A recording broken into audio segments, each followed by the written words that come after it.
토드 홉킨스의 청소부 밥이라고 하는 책이 있습니다. 이 책에 이런 내용이 있는데요. 제가 잠시 소개를 해드리겠습니다. 얼마나 오래 사는지는 중요하지 않습니다. 어떻게 사느냐가 중요하죠. 내가 깨달은 지혜를 후대에게 물려주는 삶, 그것만이 진정 가치 있는 삶입니다. 이 땅을 살아가는 모든 사람은 잘 살기를 원하고 그래서 잘 사는 방법을 찾기 위해 많이 노력합니다.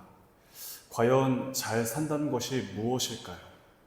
성경을 보면 잠언 9장 10절에 이렇게 말씀합니다.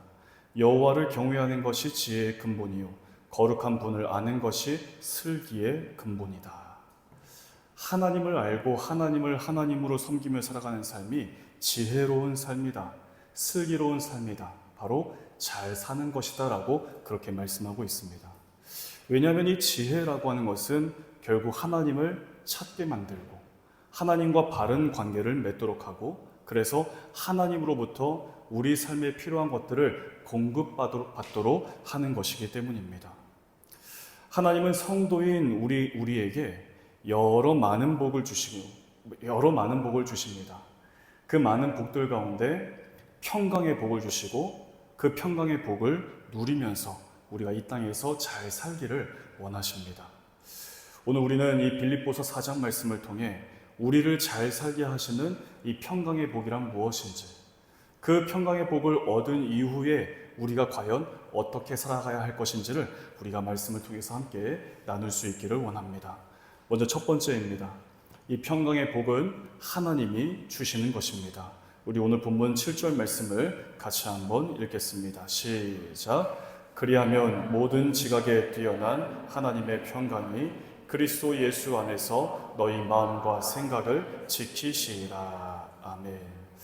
이 말씀을 보게 되면 평강이라고 하는 것은 바로 하나님께 속해 있는 것이다 라는 것을 발견하게 됩니다. 이 평강이라고 하는 단어를 헬라어로 에이레네라고 이야기합니다. 에이레네. 이 단어가 가지고 있는 의미는 하나님과 연관된, 하나님과 연결된 영원성을 발견할 때 이 단어의 그 의미를 바르게 이해할 수 있습니다. 그러니까 사람 스스로가 만들어낸 평강, 그런 평화가 아니라 하나님이 주시는 영원한 평강, 흔들리지 않는 평화, 사라지지 않는 평안입니다. 이 에이레네는 반드시 하나님이 주셔야만 얻을 수 있는 것입니다. 우리가 믿는 하나님은 하나님 그분 자체로 영원하신 평강입니다. 하나님이 평안이시고 하나님이 평화 그 자체이십니다. 그래서 믿음을 가지고 하나님 안에서 살아갈 때 영원히 흔들리지 않고 사라지지 않는 이 평강의 복을 공급받을 수 있다는 것이 바로 성경이 말씀하는 평강, 에이레네라고 이야기할 수 있습니다. 사람들이 가진 기본적인 감정은 불안이라고 합니다. 불안. 벌써 바람이 이렇게 싹 부니까 시선이 이렇게 흩어지잖아요. 불안하기 때문에 그런 거예요. 왜 사람들이 가진 이 기본적인 감정을 불안이라고 이야기하는 것일까요? 대부분의 학자들은 이 사람의 불안이 죽음에서 비롯된 것이라고 그렇게 말합니다. 성경에서 말씀하는 죽음이란 무엇일까요? 바로 하나님을 떠나서 하나님과의 관계가 끊어진 데에서 오는 결과를 죽음이라고 성경은 말씀합니다. 과연 우리가 살아가는 이 세상에서 우리는 어떻게 이 평강을 얻을 수 있을까요? 불안이라고 하는 기본적인 감정을 가진 모든 사람은 이 평강을 얻기 위해서 돈이나 많은 소유, 명예에서 그 평강을 찾으려고 합니다. 또는 좋은 여행지에서 이 좋은 사람들과 좋은 음식을 먹는 것에서 평강을 얻으려고 합니다. 그러나 우리가 주의해야 할 것은 일시적인 만족이 평강이라고 오해해서는 안 된다는 사실입니다. 우리는 무언가를 우리의 손에 쥐었다라고 해서 그 만족이 계속 지속되지만은 않습니다. 오히려 내 삶의 또 다른 결핍, 또 다른 부족함을 발견하고 그것을 얻기 위해서 마음이 더 조급해질 뿐입니다. 우리가 정말 필요하다고 생각했던 것들이 공급되어도 여전히 우리 가운데에는 이 불안이라고 하는 문제가 사라지지가 않습니다. 하지만 하나님으로부터 주어지는 이 평강의 특징은 어떤 상황 가운데서도 사라지지 않는, 그래서 흔들리지 않게 하는 영원한 복이다라고 하는 사실입니다. 왜 그럴까요? 7절 마지막 부분을 보면 지키시라라고 되어 있습니다. 이 지키다라고 하는 말은 헬라어로 프루레오라고 합니다. 프루레오. 이 단어는 군인이 초소를 지킬 때 사용되었던 그런 말이라고 합니다. 초대교회 당시 이 로마 군대는 세계 최강이었고, 이 빌립보라고 하는 도시는 이 로마의 여러 군사 도시 가운데 하나였습니다. 그 강력한 군대가 초소를 지키듯이 하나님께서 우리를 지켜주시겠다 약속하시는 것입니다. 하나님이 우리를 지키신다라고 말씀합니다. 우리가 하나님은 우리를 지키시는 분이라고 할 때 쉽게 떠올릴 수 있는 성경 말씀이 있지 않습니까? 어떤 말씀이죠? 시편 121편 말씀이 우리에게 떠올릴 수 있을 것입니다. 이렇게 노래합니다. 내가 산을 향하여 눈을 들리라. 나의 도움이 어디서 올까? 나의 도움은 천지를 지으신 여호와에게서로다. 낮의 해가 너를 상하게 하지 아니하며 밤의 달도 너를 해치지 아니하리로다. 여호와께서 너를 지켜 모든 환난을 면하게 하시며 또 내 영혼을 지키시리로다. 여호와께서 너의 출입을 지금부터 영원까지 지키시리로다.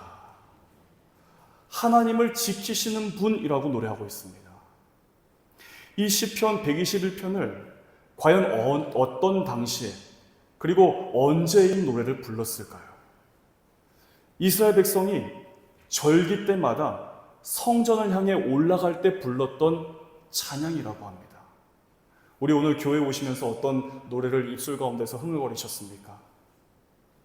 하나님은 너를 지키시는 분, 이러면서 성전에 올라갔다라고 하는 거예요. 그 이유는 뭐냐면 시편 121편이 기록되었던 당시는 곳곳에서 우상 숭배를 행했던 일들이 아주 많았던 때였다라고 이야기합니다. 우상 숭배를 행하는 신전들이 여기저기에 세워져 있었습니다. 거기에서 사람들은 이방신 앞에 엎드려서 제사를 드리는 거예요. 그런데 그 신전들 안에는 남자, 여자 창기들이 그 안에 있었다고 합니다. 그래서 풍년과 다산을 기원하면서 제사를 지내는 가운데 남녀가 몸을 썩는 거예요. 그리고 재앙을 막아준다고 하면서 약을 파는 겁니다. 부적 같은 것을 파는 겁니다. 이렇게 추악한 우상 숭배의 모습이 곳곳에서 펼쳐졌기 때문에 그 모습을 바라보았던 이스라엘 백성들이 매우 고통스러운 마음으로 하나님을 향해 이렇게 노래를 불렀던 거예요. 내가 눈을 들어 세상을 바라봅니다. 과연 바알 신이 나를 지켜줄까요?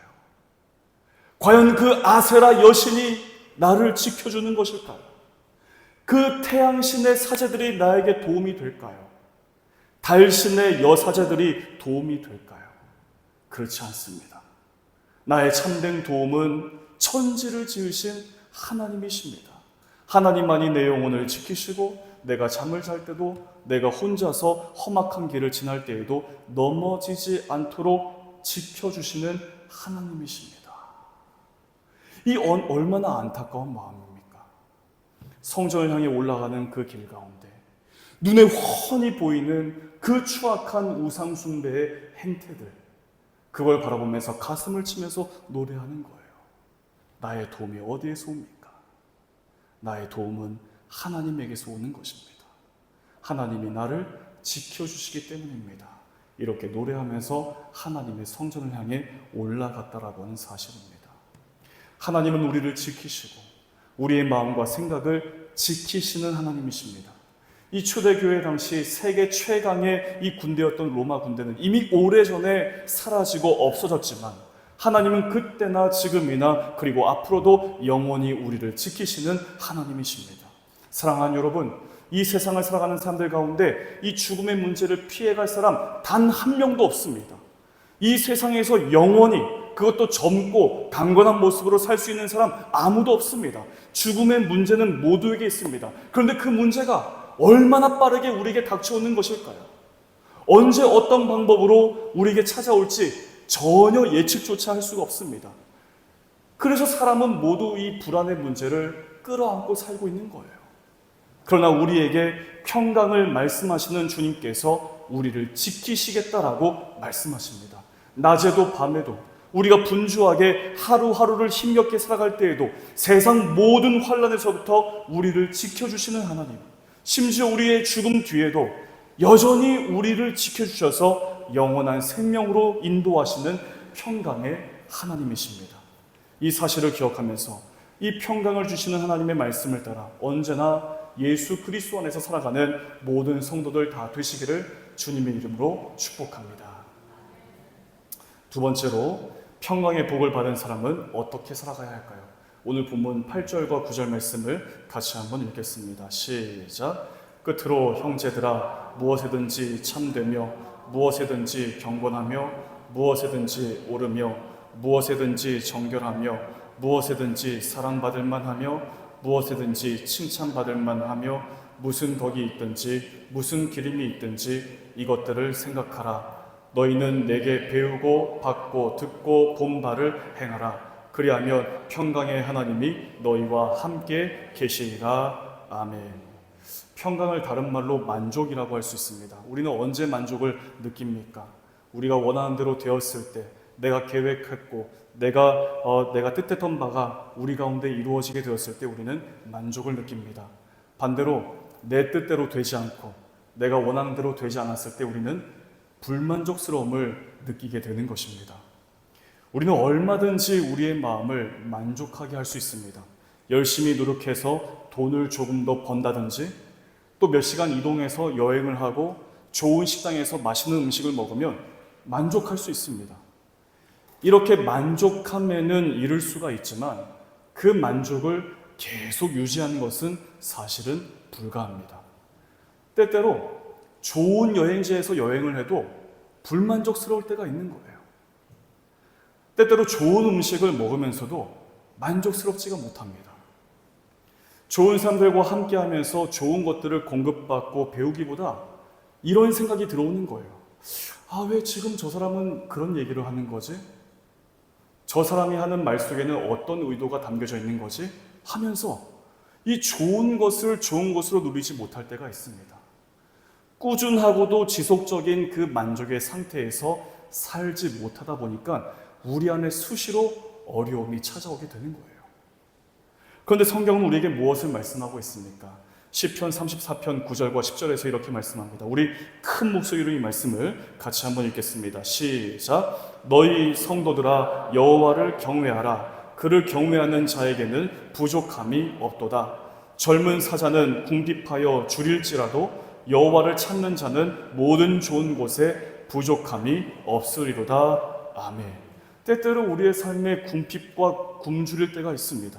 내가 원하는 대로, 내가 뜻하는 대로 내 삶에서 이루어지지 않을 때가 있습니다. 그러나 성경은 여호와를 찾는 자, 여호와를 경외하는 자에게 부족함이 없다. 하나님을 찾고 하나님 안에서 살아가는 자에게는 하나님이 주시는 만족감이 지속된다라고 그렇게 말씀하고 있는 것입니다.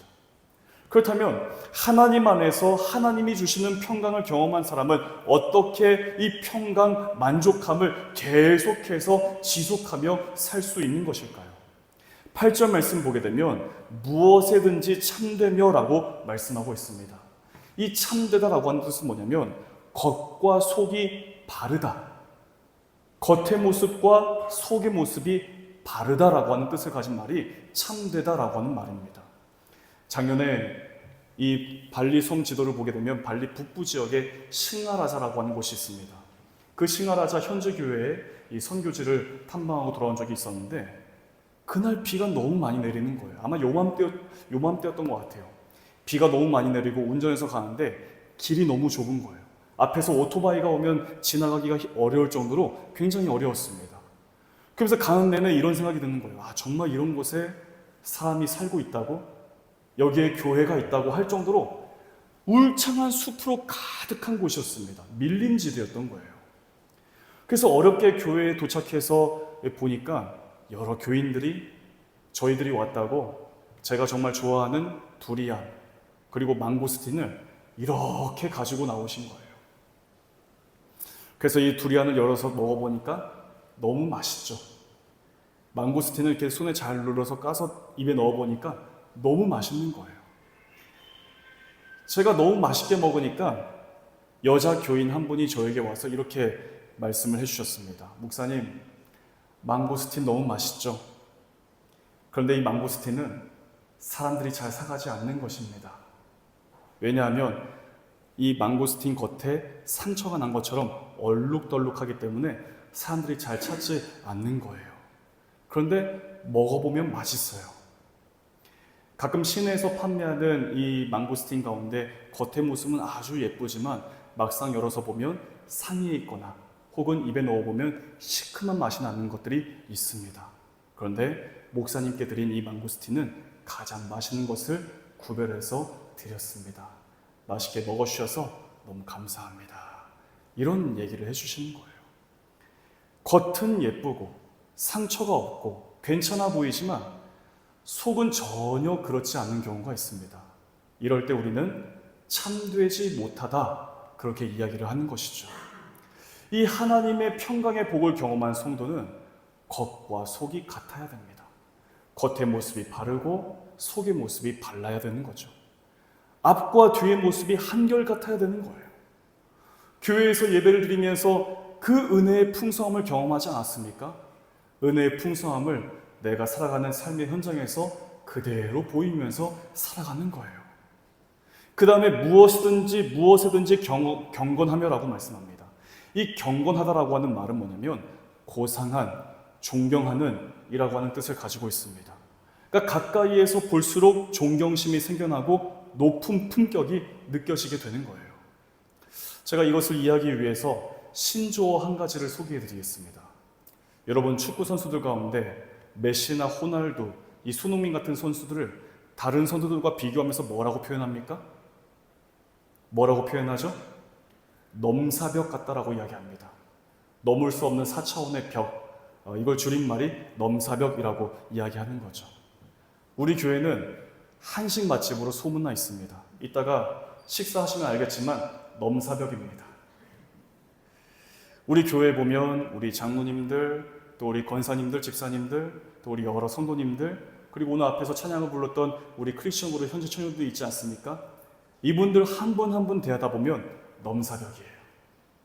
너무나 훌륭하고 좋으신 분들입니다. 이 하나님의 평강을 경험한 사람은 넘사벽 같은 삶이 되어야 된다는 거예요. 가까이 대하면 대할수록 삶과 성품이 예수님을 깊이 닮아 있는 경건의 삶이 묻어나야 된다라고 하는 겁니다. 가까이 가서 봤는데 진짜 교회 다니는 거 맞아? 예수님 믿는 거 맞아? 이게 아니라 굳이 말하지 않아도 저 사람은 발리하니 교회 다니시는 분이구나, 예수님을 믿는 사람이구나 느껴지는 거예요. 정말 훌륭하다, 넘사벽 같은 삶이다라고 이야기하는 것이죠. 그 다음에 무엇이든지 오르며라고 이야기합니다. 이 옳다라고 하는 것은 뭐냐면 하나님과의 바른 관계가 사람들과의 관계에서 증명되는 것을 이야기하는 거예요. 지난 1월 달에 4주에 걸쳐서 이 거룩이라고 하는 주제를 가지고 말씀을 나눠왔습니다. 이 거룩이라고 하는 것은 쉽게 표현하면 하나님이 기뻐하시는 것을 내 삶에서 힘써 행하는 거예요. 반대로 하나님 미워하시고 싫어하는 것을 내 삶에서 행하지 않기로 결단하면서 그렇게 살아가는 것을 거룩의 삶이다라고 말씀을 드렸습니다. 우리가 많은 사람들과 관계를 맺으며 살아갈 때 하나님이 깨닫게 해주시는 것이 있는 거예요. 관계를 할 때 내게 지금 당장 유리한 것, 지금 당장 더 좋아 보이는 것, 그것을 선택하며 살아가는 것이 아니라 하나님이 이것이 옳다라고 하는 것을 내가 깨닫고 그 옳은 것을 선택하는 것입니다. 지금 비록 더디게 일이 진행될지라도 이렇게 하는 것이 옳은 것이야 라고 깨닫게 하면 그것을 선택하면서 살아가는 거예요. 이게 바로 무엇이든지 오르며라고 하는 말씀입니다. 그리고 9절 말씀 보게 되면 너희는 내게 배우고 받고 듣고 본바를 행하라. 그리하면 평강의 하나님이 너희와 함께 계시리라. 이 빌립보 교인들이 사도 바울을 통해서 무엇을 배웠을까요? 무엇을 받고 무엇을 듣고 무엇을 보았을까요? 하나님의 말씀입니다. 시편 1편을 보게 되면 복 있는 사람이란 오직 여호와의 율법을 즐거워하는 사람이라고 말씀하고 있습니다. 율법, 즉 하나님의 말씀입니다. 그 하나님의 말씀을 즐거워하는 사람이 복이 있다라고 분명히 말씀하고 있는 거죠. 하나님의 말씀, 즉 하나님입니다. 하나님을 즐거워하는 거예요. 하나님을 즐거워하면 언제나 하나님을 생각하게 되고 하나님을 노래하고 싶고 하나님이 나와 지금도 함께하고 계시다라는 것을 믿음으로 늘 인식하면서 그렇게 하나님과 함께 살아가는 것입니다. 배우고 받고 듣고 본바를 행하라라고 할 때 우리가 떠올릴 수 있는 성경 속의 인물 한 사람이 있습니다. 그는 바로 요셉입니다. 이 요셉은 형들에게 모함을 당해서 애굽에 팔려서 종살이를 했고 옥살이를 했습니다. 그 세월이 무려 13년이 넘는 거예요. 그럼에도 그가 그토록 고통스러운 세월들을 보냈음에도 요셉 그의 삶이 흔들리지 않는 이 평강의 복을 받은 삶이 될 수 있었던 것은 요셉 그가 배우고 받고 듣고 본 바를 그의 현실 가운데에서 행하였기 때문입니다. 보디발 장군 집에서 종살이를 했던 이 요셉은 자신에게 놓여진 삶에서 참되고 옳은 삶을 살기로 언제나 선택했습니다. 이 보디발 장군 아내가 유혹해 올 때 그 유혹 앞에서 지금 당장 편하고 당장 자기 삶에 더욱 유리할 수 있는 것을 육체적 더러움을 선택하기보다 정결하기를 선택한 거예요. 옥중에서도 그리고 애굽의 왕 바로 앞에서도 요셉은 칭찬받고 인정받는 행위를 했던 사람이었습니다. 그래서 시편 105편 19절을 보게 되면 요셉의 삶을 가리켜서 이렇게 말씀하고 있어요. 곧 여호와의 말씀이 응할 때까지라 그의 말씀이 그를 단련하였다. 요셉 그가 과연 종살이를 하고 옥살이를 하면서 이방 나라의 왕 앞에 설 때에도 여전히 참되고 여전히 바르고 옳고 정결하고 칭찬받고 인정받는 삶을 살 수 있었던 것은 그가 어린 시절에 아버지 야곱으로부터 배운 하나님의 말씀 때문이었습니다. 야곱은 자신의 후계자로 요셉을 늘 염두에 두고 있었습니다. 그래서 요셉에게 채색 옷을 지어 입혀서 일을 시키지 않는 대신에 집에서 말씀을 가르쳤습니다. 그 말씀이란 족장 가문과 함께 하시는 하나님의 이야기였던 거예요.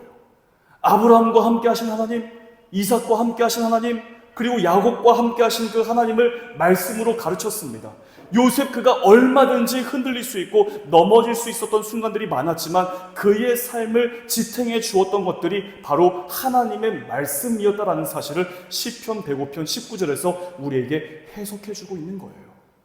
하나님의 말씀을 배우고 듣고 본바대로 행하였던 이 요셉의 삶에 평강의 하나님께서 그와 함께 하셨기 때문에 그가 형통할 수 있었고 그가 복을 받을 수 있었고 그 복이 야곱의 식구들에게 더 나아가 이스라엘 민족에게까지 이어진 것을 성경을 통해서 발견하게 되는 것입니다. 사랑하는 여러분, 하나님은 우리에게 평강의 복을 주시기를 원하십니다. 그렇다면 하나님을 즐거워하십시오. 하나님의 말씀을 즐거워하십시오. 졸려서 팔짱 끼고 하품하고 그런 말씀이 아닙니다. 즐거워하십시오. 내가 듣고 배우고 본 바를 내 삶을 통해서 행하기 위해 하나님의 말씀을 따라 힘써 사시기를 바랍니다. 우리 삶에서 이루어지는 모든 선택과 결정에 하나님의 말씀이 있기를 바랍니다. 참되기를 선택하고 경건하기를 선택하며 어떤 상황에서도 옳은 것을 선택하며 거룩하고 정결하게 살기를 선택할 때 바로 평강의 하나님께서 우리의 삶과 함께 하셔서 세상이 줄 수 없는 복으로 우리의 삶을 형통하게 하실 것입니다. 이 사실을 믿으며 이번 한 주간 예수님 안에서 우리 하나님과 동행하며 살아가는 복된 삶이 되시기를 우리 주 예수 그리스도의 이름으로 간절히 축복합니다. 기도하겠습니다. 우리에게 평강의 복을 주시기를 원하시는 하나님, 우리가 세상이 주는 기쁨, 만족, 평안이 아니라 하나님이 주시는 영원한 평강, 사라지지 않는 평화를 붙들게 하시고 하나님이 주시는 것으로 영원히 흔들리지 않는 삶으로 살게 하여 주시옵소서. 우리가 삶을 살아갈 때 우리에게 배우게 하시고 듣게 하시고 보게 하시고 깨닫게 하신 하나님의 말씀을 따라 살기를 원합니다. 불안으로 가득한 세상살이에서 평강을 주시는 하나님으로 인해 넉넉히 승리하며 살아가는 모든 성도들 다 되게 하여 주시옵소서. 모든 말씀 우리 주 예수 그리스도의 이름으로 간절히 기도하옵나이다. 아멘.